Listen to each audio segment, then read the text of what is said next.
Alrighty, folks, we are going to go through the school community. We're going to read some comments and questions. We're going to have the one and only Anna Kelly and I just riff on them. Again, if you haven't joined school yet, I don't know what you're doing. It's 67 cents a day. Yes, 67 cents a day, 20 bucks a month. Anna, how you doing? I am great. It's great to be here. I cannot believe it is December and 6 years that we've been doing this together. Yeah, So I it's noticed amazing. that this month is 6 years. Yeah, six years. We've been through so much. When we first started doing this, you were still working, by goodness. I was. It's crazy. And I was excited and yet all of a sudden scared to death to quit my job that I worked so hard to work myself out of, building one rental at a time. And so wow, it's been an amazing ride. There you go. There you go. Well, let's start off with a question or a comment from Nicholas. Again, I don't read last names, so we keep everybody private, but this is for Nicholas. He's new here. He just joined yesterday. He's trying to figure out how I can get into real estate investing, owning a rental property, looking to connect and get advice. I recently moved to a different state for family reasons, but sold and made a little money. Paid off some debts, bought a new build.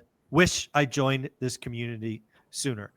So Anna, you just moved to a new area, a new state. You caught the bug. What is some early advice for Nicholas? Well, first, I would have said the house hack, but he just bought a brand new house, right? So house hacking isn't going to be the best thing for him at this point. However, he could consider, depending on, lots of situations, still maybe renting that house and then going to house hack something else.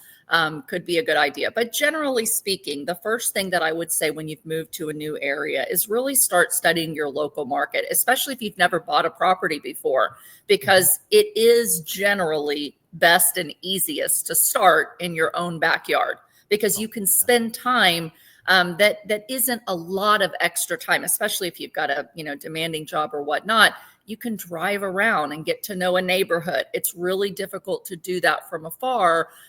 It's not impossible. I'm big on long distance investing if investing in your backyard isn't lucrative or it's not a good market to be in. But what I would do first is I would say, look at the actual town you're in and anything within about 45 minutes, maybe an hour, depending on how rural you are and how many small towns there are in between. But I would start looking at multi-units because even though I love single family for lots of different reasons, right now, single family prices throughout most of the country are not going to cash flow. So if you're looking to invest for any kind of cash flow, you're going to do better owning a multi-unit. So if you're just saying, hey, I want some appreciation for the long term, a single will be fine. As long as you're making more in mortgage pay down than you are your negative cash flow. I don't want you to bank on appreciation because we just don't know where the market's going to go at this point. So multi-units. Now that you have multi-units, you can go on realtor.com or Zillow and look at sold listings. I like to look at sold listings because it tells me what things actually traded for before I start looking at what's on the market. And what I did and what I recommend to my coaching students is start with a spreadsheet, right? Go like pen and paper. You start with a spreadsheet and you document every single multi-unit that's similar to what you're interested in that's sold in the last year. And you put in how many units was it? What was the purchase price? You're not going to necessarily see a cap rate, but you might have data in that listing that shows you, hey, this property, the rents are $4,000 a month. Then that kind of tells you $4,000 a month sold at 400,000. You have an idea of that 1% rule. So start the spreadsheet. Put things in there like, is it updated or does it need $100,000 worth of work? Do the tenants pay the utilities or does the landlord pay utilities? And you can start out just saying really well updated, very dated, needs 100K worth of work, just based on looking at it. Maybe they all need to be redone. And you want to get an idea of what the rental income is for that. So that starts to educate you on what is that market look like? What is the sale price? What should you be able to get for rents? Then you take that spreadsheet and you go look at for sale listings and you say, okay, the ones that are being marketed are going for about the same price. per dollar of income or price per unit as these sold listings, or they're way overpriced. You see whether those deals would actually meet your financial goals, right? I still tell people you want to make at least $200 a door per unit. And that's after banking, putting in maintenance, management, 6 to 10% management, depending on your market, at least 10% for maintenance, 10% for vacancy. If after a mortgage payment, you're left with $200 a door, you're not doing too bad. Now that's a very, baseline rule. There's lots of other things going into effect, but start there. So you become kind of a subject market expert and you see, is there anything in my backyard within an hour that can actually meet my financial goals? And if the answer is yes, then you start looking and you start making offers, in that market of other properties that are for sale that'll move the needle. Because what's going to happen is it's going to get you familiar with your market.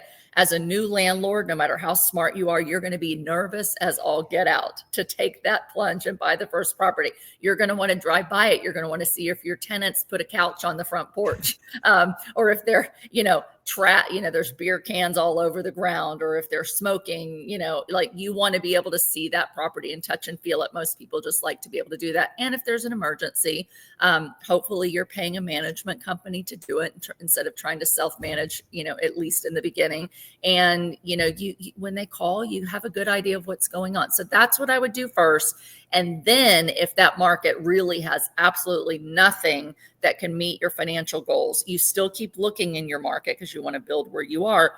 But then you take the same exercise you did in your local market and you start looking at the closest location to your local market outside of that hour that actually can produce, I'm going to say, cash flow, because I think everybody should at least have some cash flow and not be negative cash flow with an alligator starting out. Yeah, I love all of that. The only thing I would add on top of that is I'll try to give Nicholas some kind of date ranges, because I think that was so well said. I think real estate investing is a skill. I think it is easiest to learn the skill in your backyard. So again, driving around, doing all of that. And one wrinkle I would add to that is maybe try to meet 2 new people a week in your market, real estate agents, brokers, other investors, because again, It is a people business. So I would probably spend somewhere between 30 and 45 days kind of in the area. And the goal at the end of, let's say, 45 days is to go, okay, this is going to be my buy box, which will be a subset of the bigger market. Then to your point, or whatnot, just like you described, then I would spend probably 3 to 6 months gathering all the data you talked about, what was sold, what's new listed, what went pending, what came back, kind of just the engine of that. Again, meeting 2 new people every week, figure out what stuff's renting for, what costs are, get, GCs and contractors so you can get, scope. And at the end of a total of 6 to maybe 9 months, you're going to know, is this a place I need to stay? Or do I take my refined skill, because you've just spent 9 months learning the skill, to a location that's an hour and a half, 2 hours away? So I think all of that is just wonderful, wonderful advice. Yeah. And Michael, I would just add one thing to your point about meeting new people. There's a lot of local investor meetup groups that you can find on meetup.com, or actually go out on Facebook and look at, for example, Central Pennsylvania real estate investors, and you'll be able to see where there are meetups of other investors. And typically in those meetups, you're going to find, flippers, wholesalers, lenders, landlords. You're going to find people that do everything. You're going to find realtors there. And so start going to those local meetups. And that's a really good place to find investor-friendly partners that are in different fields, as well as other investors that can point you in the right direction. Awesome. All right, we're going to go to, I hope I'm pronouncing this at least close to correct, Olgaza. Hopefully I'm close. If I missed it, I apologize. But here is her comment/question. Got inspired by Michael Zuber's speech about fire your friends. The investing journey can be lonely sometimes, and I feel like the moments like this, everyone needs a friend to share the overwhelming moments we are going through, the wins, the losses, et cetera, et cetera.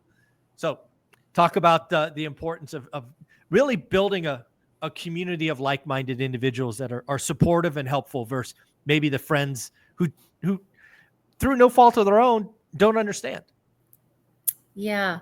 This is important, but I think we have to be careful, right? Because there are friends in our lives that are there, that we might not have real estate in common, but who may be some of the best people for us and the best relationships for us because they know who we are and they love who we are without judgment. Hopefully we've all got a friend or two in that category. And so, I'm a little cautious sometimes when people say, I know Jim Rohn says you're kind of the average of the 5 people that you spend time with. And so you want to make sure you have friends in the business who understand what you're going through as a new investor or as an experienced investor, who can relate to you, who you can share thoughts with, concerns with, challenges with, that look at you with some level of compassion and understanding instead of thinking, oh, all you care about is money and accumulating things. Because there will be people that maybe were your friends who don't have any money that start to look at you and kind of judge you and compare instead of being there for you. So it's important to find new friends in the space. But I'm really cautious about people that say, I'm just going to fire my friends because they're not on the same page as me about money. I think if your friends are bringing you down, if they're judging you when you talk to them about those things and they're not staying that true friend, then yes, you can kind of reevaluate those relationships. But I think it's important to have friends from every season of life and every walk of life that you can count on, and you will be there for them at all times. And so don't be so quick to fire friends unless that the relationship really isn't good for you anymore and they're not growing, coming alongside you as you're growing. But those meetup groups, like we talked about in the first question, they're really important. And some of my really good friends in real estate are actually not, the big gurus and speakers that I, spend a lot of time with on stages necessarily. They're some of the investors, the realtors, in my backyard, the lenders in my backyard, because we have that local community together. We get together fairly frequently, even if it's a monthly meetup group. And so you really do get to know people who are like-minded and will encourage you along your journey. I completely disagree. This is an area where we disagree. And again, I say this with a heart. There is absolutely value in history with having friends that go back decades and all of that. I can honestly say I have none of those. I don't have any. Michael, I'm going to sound sexist, and I don't care. You're a guy. You're a guy. And I will say, yes, I am.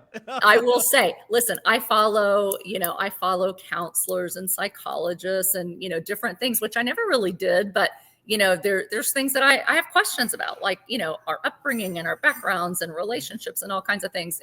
And there really is a big difference in men and women, generally speaking. Of course, we're all unique and there's exceptions, but men don't seem to have the same level of need of close, really bonded friendships who we feel like we can pour our souls out to. Men tend to be a little more surfacey and shallow in relationships than women are. It's a fact. So I'm going to sound sexist, but I think there is a difference for you as a male, Michael, that gives you a different perspective in what you need from friendships as a guy and what guys tend to give each other versus the bond and the need for that companionship and depth of knowing our souls that women do. So I'm sorry, I'm picking on you, but I think it's an important distinction.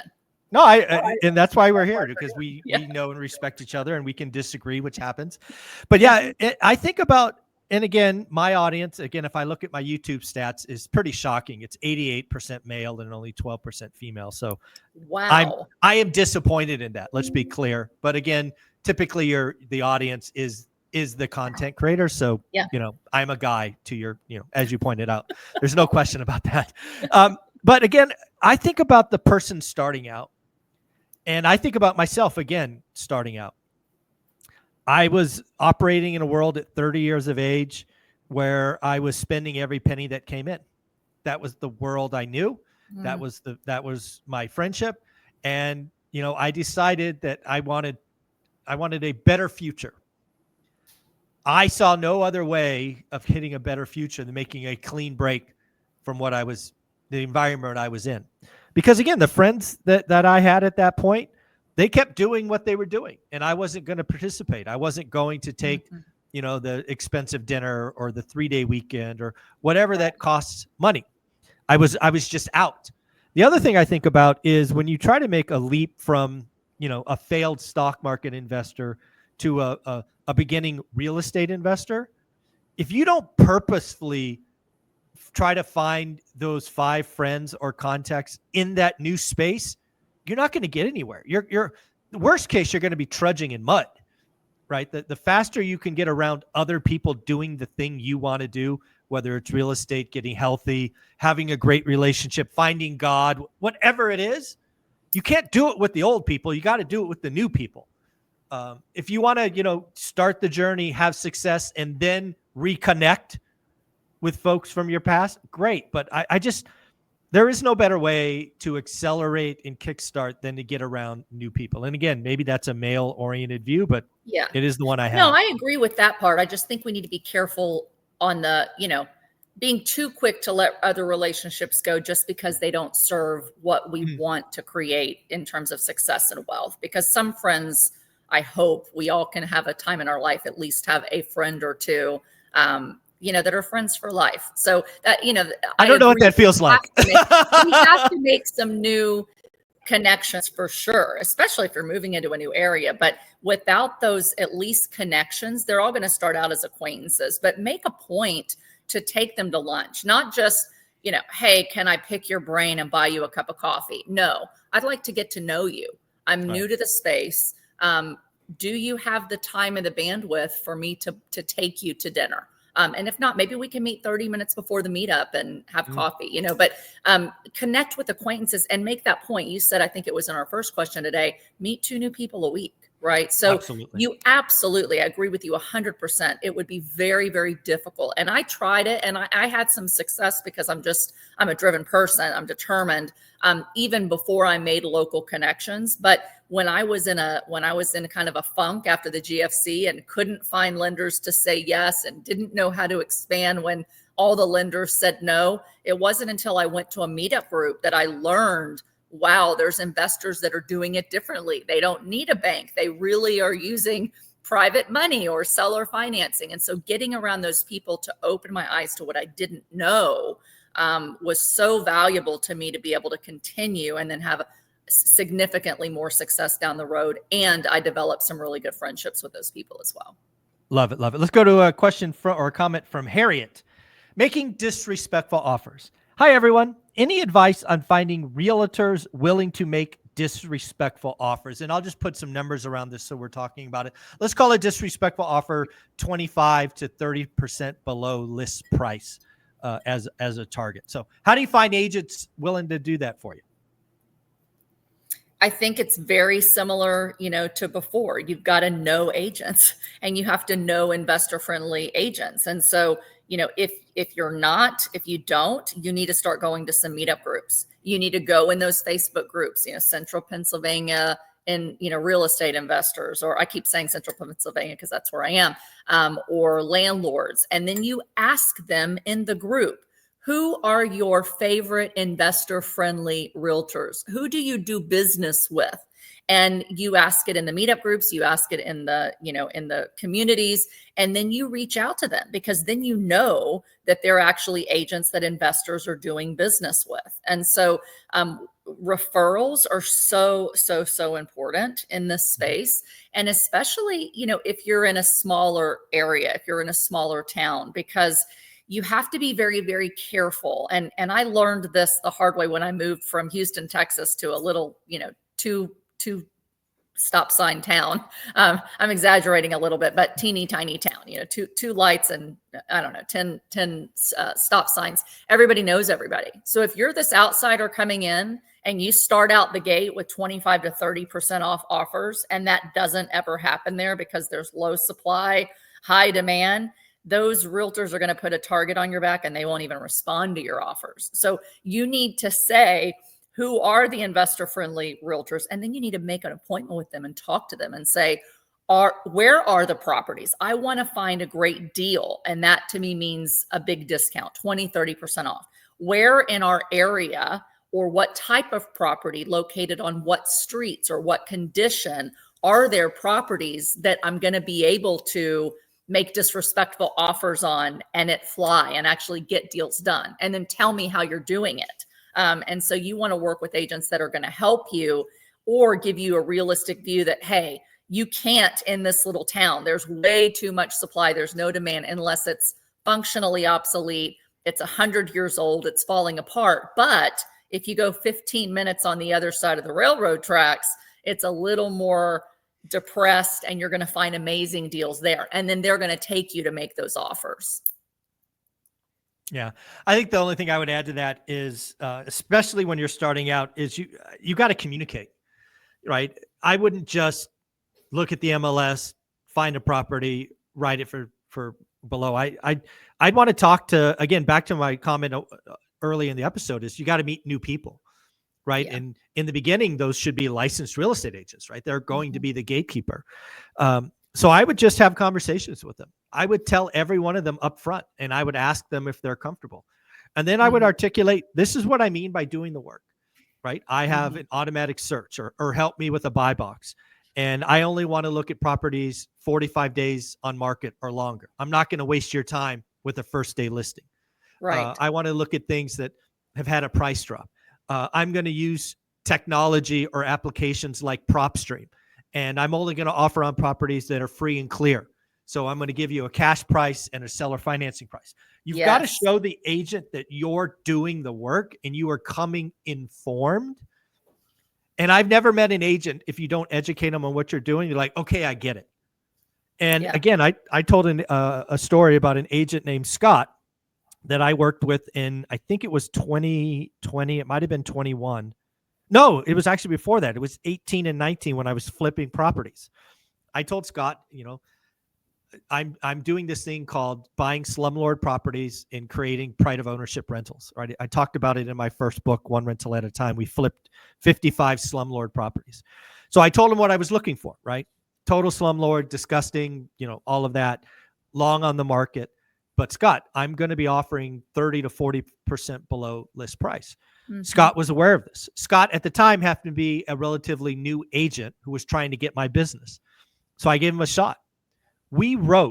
He told me one time we wrote 87 offers before we got our first deal. Wow. Now, a lot of you think that took Scott a long time, but it took Scott like 90 seconds because all of my offers were the same. The only thing he had to change was the address, the APN number, and the purchase price. Everything else was the same, right? That was my deal. So he just created a template and, changed 3 variables and we sent them off. The long story short, 87 offers. We ended up buying 3 or 4 properties together, and I let Scott get the other side of the transaction. So Scott got 8 sides, right? He bought 4 on the purchase and 4 on the sell.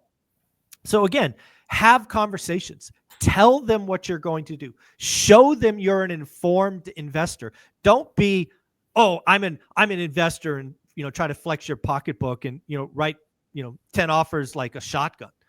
Be informed. Do the work. Absolutely. And 2 things. One, I'll add, because it was the next thing I was going to say, and you mentioned it, is don't get stuck on, I have to get 30 to 40% off. You need to go back to, what are your goals for the property? What are your financial goals? And sometimes you might be in a market where that's just not going to fly because there's so much pent-up demand, and everything is going for more than that. You might have to say, okay, my disrespectful offer might be actually a creative finance deal. So to your point of, properties that are free and clear, if hey, I can do cash, I have a private money lender, and you tell the agent, I want to do cash and it's going to be 30% off or whatever, but I can go closer to retail if they'll consider seller financing. Here's the benefits to the seller. Here's what I want you to put in the notes on the contract of the benefits to the seller or in the email that you send if they choose this route. And you're going to put in, this is a well-qualified buyer. They're not doing seller finance because they don't have money or credit. They just can get closer to your price if we can make it a win-win on the terms. And so it used to be that, when I came into this town in, 2007, I tried to submit some seller finance deals. The agents laughed at me like, you aren't from around here, are you? You know, you're, and like you're from Texas. we just don't do that around here. And I was like, I don't care if you do it or not. This is what I'm going to do. And so let me educate you on why. And then, you know, you need an investor friendly realtor that's going to then educate the seller on why creative deals really are a win-win, so that you take out of your mind, I'm scared because I'm making disrespectful offers and I'm getting there. They're not disrespectful offers. They're offers that can create a win-win if your agent is willing to educate the seller and the agent on why it's a win-win. And just shifting that mindset, even though we call it disrespectful offers, I find helps people actually have the confidence to do it, because you're like, how can we make this a win-win and get this deal done in a creative way that might not have been acceptable in the past, but it's going to help me move the needle. Yeah. And again, I just love putting numbers on this. In that conversation, I love writing 2 offers when I know the property's free and clear. Yes. Again, I go to the agent, go, hey, here's my cash price. I don't know, say it's 200 grand, and tell them the reason it's 200 grand is because this capital is going to cost me 12%. Yeah. But I can offer 250 if the seller is willing to carry a big note, because they're going to charge me 6. Right. I'm a buy and hold investor that wants to own it forever. I only care about cash flow. Yes. Right. So what's important to the seller? Do they want all the cash today because they want to go out and blow it? Or do they take a little cash today and take a long-term note? These are, to your point, I use disrespectful offers because it's catchy and it causes people to go, oh, but if it's an informed offer, it's an educated offer. Absolutely. So, do the work. So this next one came from a DM. So it was a DM on the school community. People can send me questions there directly. And the net of the question was, Michael, you sold all your houses in 2005 and 6. Why aren't you selling today? So again, I'll answer from my perspective. But again, you've lived through the GFC. The general tone of the question is, hey, you sold last time we were at these affordability scales. Why aren't you selling this time? So do you see any difference? You said you were going first, but I'll play. You'll play? You'll go first. Okay. I'm teasing. I think it's a very different time than it is, before the GFC. Now, with that said, I was concerned, that in certain markets, there are definitely properties that were going for way more than what they would cash flow with, even if you had, an interest only payment. And so I sold a lot of properties in the last couple of years that I thought were just way over the price that would allow you to cash flow. When, especially like a multi-unit. So like I owned a whole bunch of 4 units. I got my start on 4-unit properties. And when they were going at prices, Michael, where even with almost, even with 3% interest rates, they were not cash flowing. I knew they were not, and the rent to purchase price difference in that payment was already so close to where someone could own a home that the likelihood you were going to have renters be able to stay and cash flow and push those rents was just not very likely. So I saw the writing on the wall for certain properties that they no longer make sense for investors, and my end buyer is always going to be an investor. So let me sell today. And then I took that cash and I used it to upgrade my properties, to buy nicer, newer multi-unit properties in the same market at the low interest rate. So I've already kind of done that in the last couple of years.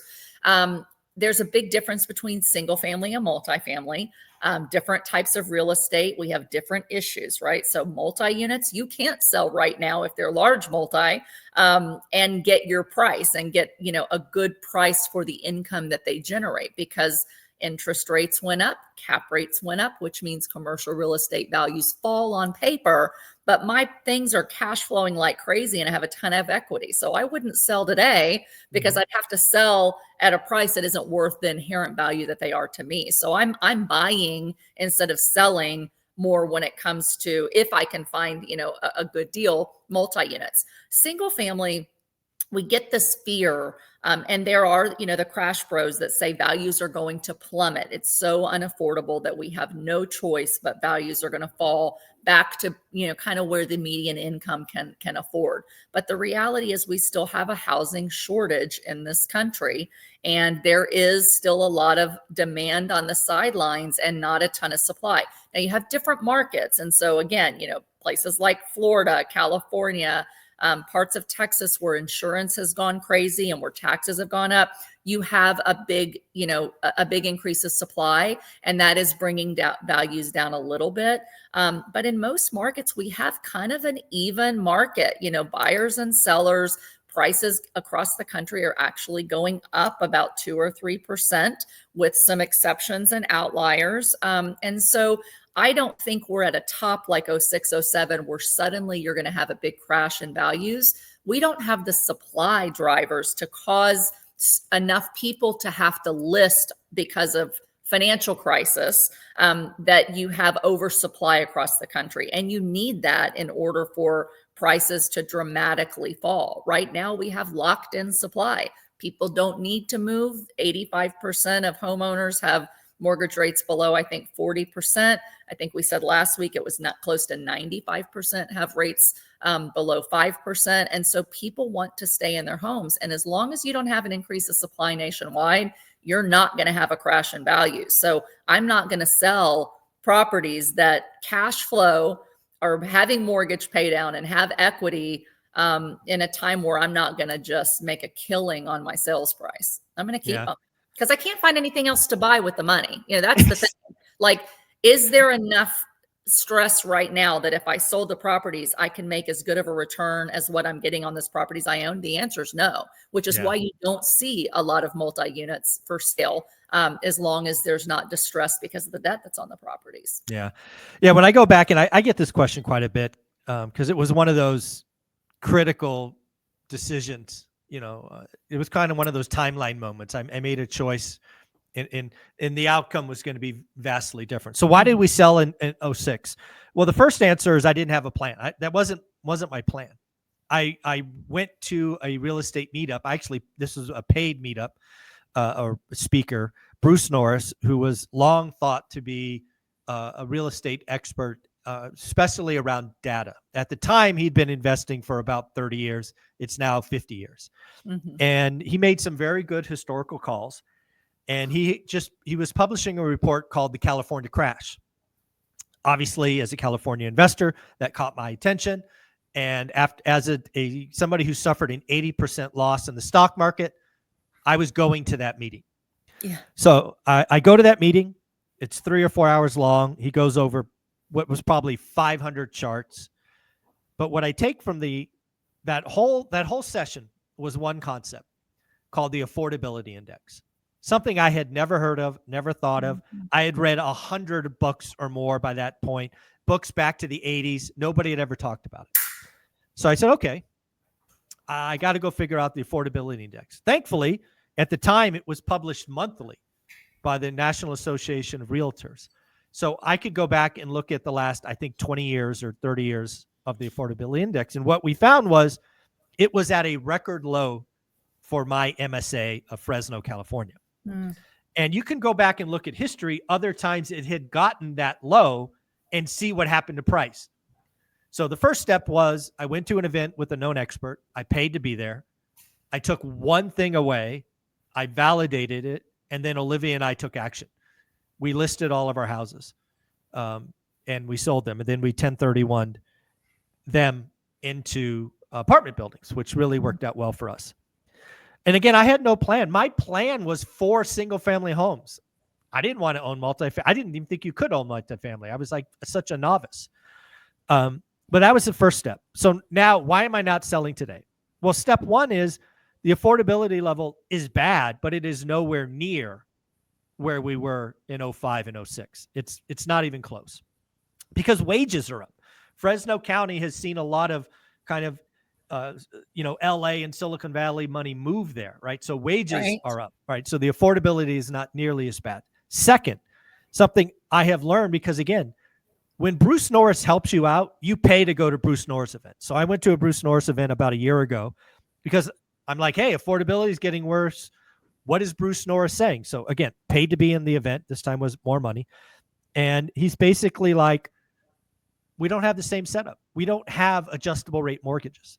Right. The reason the last time got bad was all of these arms were resetting and exploding higher, which which just caused the inventory to seemingly never stop.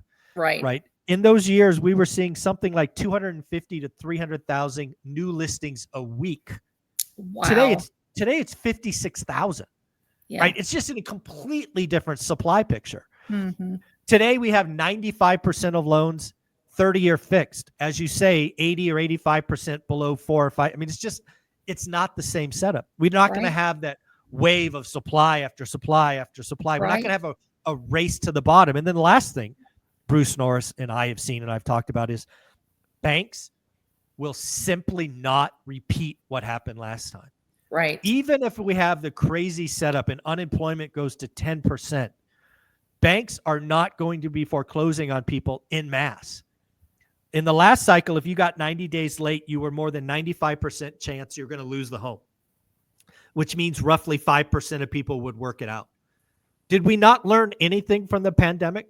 They are going to give you forbearance. They're going to give you workouts. They're going to take silent. The banks are just going to act different. Again, reducing the stress. Now, to be clear, we will have distress sales. There will be unfortunate situations where it can't be saved, but it is not going to be the massive wave after wave after wave after wave after wave.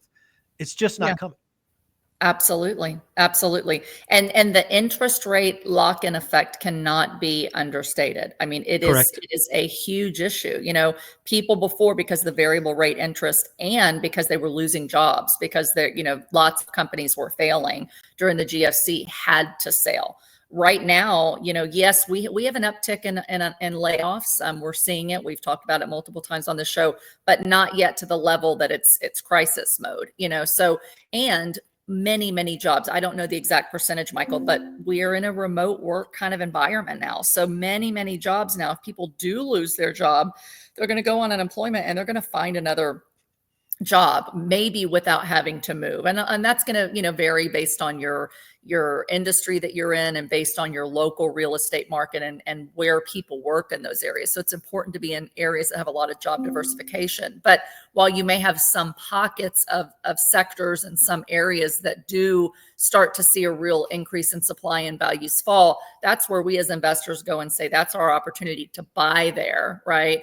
But unless you have that, you know, nationwide, we're just, we're not going to have this huge supply wave that we had before that really is what's needed. It all comes down to supply and demand, you know, to crash prices. There's still enough people. And, you know, with government programs to make getting into a house easier. And I think there's going to be more of those programs. So yes, prices are higher, but if you can get in with no down payment, like you can in a USDA loan, or 3.5% like FHA, you know, and incentives for first-time home buyers to give you down payment assistance, et cetera, I think you're going to kind of allow people to get into homes, you know, even if interest rates don't fall substantially, with less money down, which is going to help some people. Yeah, I love all of that. We're going to take a quick right turn. There's two other concepts I want to just throw at you. One of them was a price forecast from Apollo Global Management, I believe is the name of the group. Again, I want to shout out Lance Lambert, owner of Resi Club. I follow him on X. He's my Thursday guest. So this is Lance Lambert. So he's actively collecting 2025 price forecasts from all of the experts. Most of them have somewhere between 1 and 4.5% for 2025, except Apollo Global Management. 1 and 4.5% for what? Price appreciation, median home price appreciation for 2025. Yeah, 2025. Apollo Global Management is forecasting 10.8% home price appreciation in 2025. How's that feel?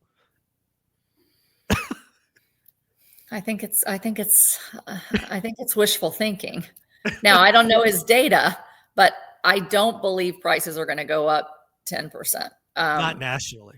Not nationally. You know, again, it depends on the area and the market, but you know, a lot of it depends on whether a recession is declared and where long-term interest rates go. And long-term interest rates, I thought, would come down precipitously. I mean, I think that's what we all kind of thought. It's what the Fed was saying once inflation is kind of handled. However, a lot of what needs to be done and what our new administration is saying they're going to do. We've talked about this, so we won't belabor the point, but is inflationary, at least in the short term, right? And that may keep treasury yields up, regardless of if the Fed cuts rates this month and going into next year. So we got to look at that long-term treasury rate. Unless rates fall, I'm going to say to 5% or less, I don't think you're going to have a huge unlocking of demand. And if the economy starts to falter and we actually do see this recession declared and materialize and more layoffs in 2025, that's going to cause less demand for housing, even if rates come down a little bit. So let's just say we have a status quo and that 2025 long-term treasuries are kind of where they are. We don't have mass layoffs and we just kind of continue stagnating like we are. There is definitely demand on the sidelines, and that's going to mean that more people are going to want to buy homes than we have sellers selling in most markets because of that lock-in effect, and that's going to cause price appreciation for sure. But I think we would need so much more demand to get to 10% appreciation, and that demand has to be unlocked by something. It's either a booming economy with inflation coming down, and we see inflation's actually ticking up a little bit and might more, or it's a big drop in the 30-year fixed mortgage that's going to unlock that. And I don't see that big drop coming unless we have, something that we're not seeing, another surprise, thing in the economy. I think it's going to be kind of status quo, more of the same over the next year when it comes to demand for single family homes. So I don't see where they're going to go up 10%. And I'm conservative, Michael. So I really say, I'm aggressive enough that I've done really well and continue to do well, but I'm conservative enough to say I don't buy for appreciation. And I don't think most of us should buy for appreciation. Now, if you're very, very young and you can afford negative cash flow on single family homes for a while as investments, more power to you if you're banking on appreciation. But I've learned, and kind of like your first book, you don't buy the alligator property that's going to cause you to go in the hole every month. You need something that cash flows. And so if you're buying for cash flow and you've got mortgage pay down, equity built up because of that monthly principal payment, then the appreciation is the cherry on the top. But where I see a lot of people get in trouble, Michael, is it's okay if I negative cash flow a couple $100 a month. I'm never going to have vacancies, but I'm going to have 10% appreciation next year. And then they get hurt because their tenants move out. They have higher vacancy. They have higher maintenance costs. They're not cash flowing. And then that 10% that they read somewhere doesn't materialize. That's when they end up being a forced seller. So Yep. I don't look at appreciation. When I'm doing my numbers, I'm like, you showed this. We did the chart back to the 1970s, over 50 years worth of data. Average home on an inflation adjusted basis goes up 1% per year, inflation adjusted. Exactly. So if you want to build something build in your 1% per year inflation in your total ROI. And if it's more, great. It's the icing on top. It's the cherry on top. But I just don't see it. So tell me where I'm wrong. How are they getting 10%? First off, they're clearly the outlier. When I saw that, my response was, I hope not. And I hope not for several reasons. One is, if we rose another 10%, it would become at the expense of first-time home buyers, right? Mm-hmm. Who are already stretched. Historically speaking, first-time home buyers make up roughly 40% of the market. Today, they're 24%. That's horrible. Okay. Right. If we saw a pop of 10%, me a forced seller. That might be that extra 10% on top of this that makes it unaffordable. Back to why I sold earlier. I don't want to see it. I would love the housing market to heal, which to me means flat, back to that 1%, 1.5%, which is my call for 2025. Yeah. We just need time to get through this. Right.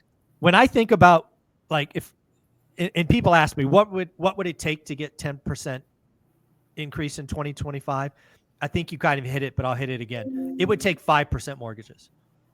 Yeah. It would 5% mortgages, no recession, booming economy, 3% growth, tax reductions. Mm-hmm.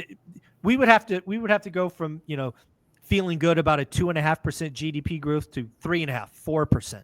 It would have Yeah. to be a booming economy with 5% mortgage rates. That could get you 10%. I don't think that's coming, but if you want to put a gun to my head, that's how you get there. Yeah, it's the only way you get there. Or you have it's hard to say, because recessions they're a double-edged sword. They can either really drop rates, and the people that aren't laid off are going to be really excited, and they're going to force prices up when you have low supply.